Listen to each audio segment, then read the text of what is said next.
In 1916, joining forces with Britain, Sharif Hussein and his sons led the Arabs in what later became the Great Arab Revolt.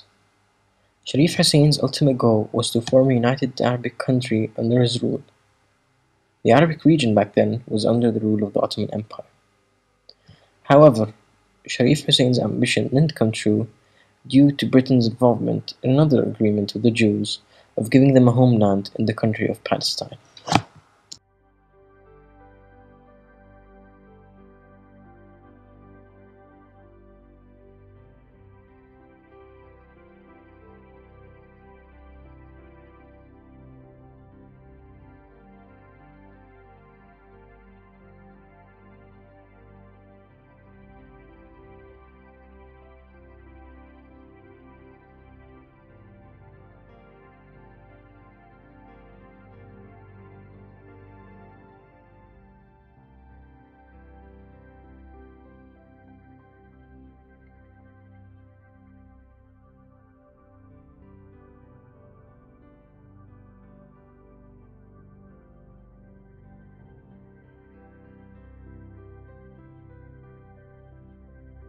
The Arabs, led by the Sharif Hussein and his two sons, with his four sons, but especially Faisal, were full of hope after on the basis of the Sharif Hussein and the McMahon correspondence. They had hoped, of course, for some kind of a Khilafah caliphate in the greater Syria, possibly including Iraq. They were extremely hopeful for that, and that's why, of course, they joined hands. They abandoned, and some might say betrayed, the Ottoman Empire and joined hands with the Allies in the hope that they would get this in return. Little did they know that as before the ink is actually dried on this document, that another document was being drafted far away from them in the United Kingdom, in the halls of Congress or the halls of government in London, whereby the British government, subject to a great deal of Jewish Zionist pressure, agreed to make very important concessions for the Jewish population, namely that what we call the Balfour Declaration. They found the basic summary of it is that the Jews will be granted a homeland in Palestine. Uh, it did not say that the Arabs will be expelled, but it specifically said that there will be a Jewish homeland in Palestine.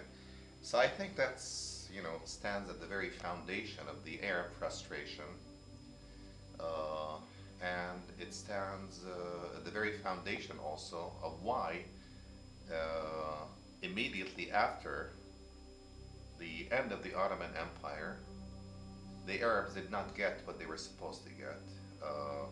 Instead, the Jews, on the basis of this promise, were given a great deal of hope and began migrating in order to create a nation. So I think it stands at the very foundation of this, frustration. Added to that, of course, there's another document, which is the Sykes-Picot Agreement, which led to the division of what was supposed to be the Arab Caliphate into areas of French and British influence. After World War One, according to Sykes-Picot Agreement, the Middle East was divided into countries that were under the rule of the British and the French.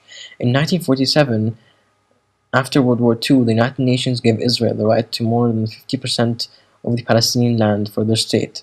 The Jews started to move into Palestine, and that was the start of the country of Israel.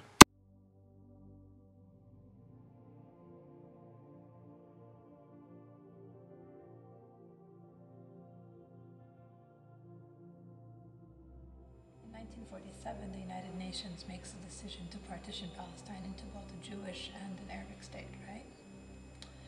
Which means that the Jews were very happy with this, but the Arabs decided that this was very unfair, mainly because the Jews at that point made up about 10% of the population as compared to the 90% that were the Arab population. And the Jews controlled about 3% of the land, but in the United Nations partition they were going to be given about 55% of the land.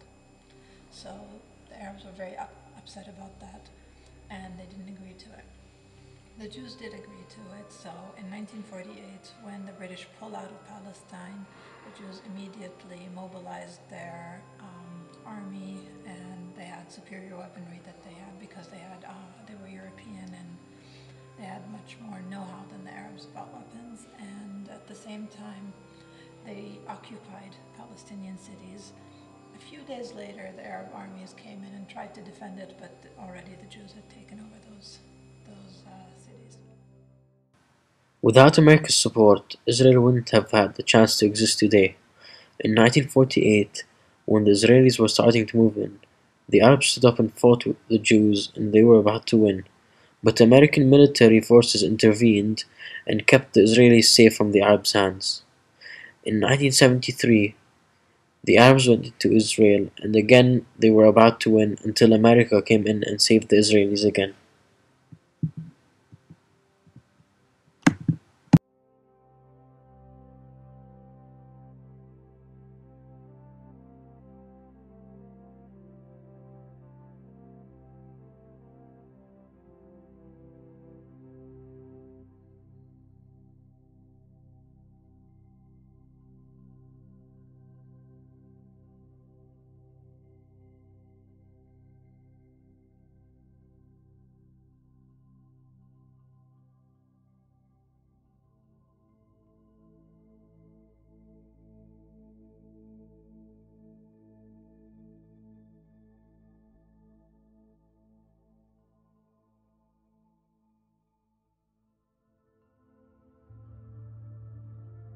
One of the things that we forget in 2009 is that when Israel was founded in 1948, one of the things that was on Americans' minds was the fears in the Cold War.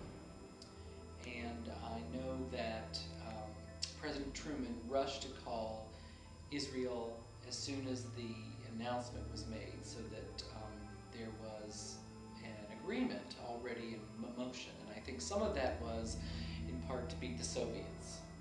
Now in 2009 we almost forget about the Cold War because it's been gone for about the length of our students' lives. But that does help us think about why those ties were so strong in the 40s and 50s and 60s and 70s and 80s. In terms of why else, I think a lot of it is many Americans just haven't known many Arabs. And so when you don't know somebody, you don't have any sense of kinship. And I know that as an American, I heard almost no stories from Palestinians or about Palestine. I'm not even sure if I heard the word Palestine much because Americans don't know that it is in existence except in when we hear what we are told are terrorist groups, like the PLO. And so that's how we sort of connect those words, is that it must be connected to a terrorist element.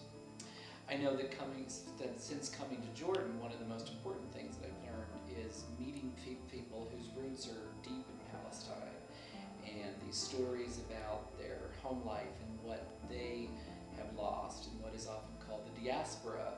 It gives another side to what Americans just have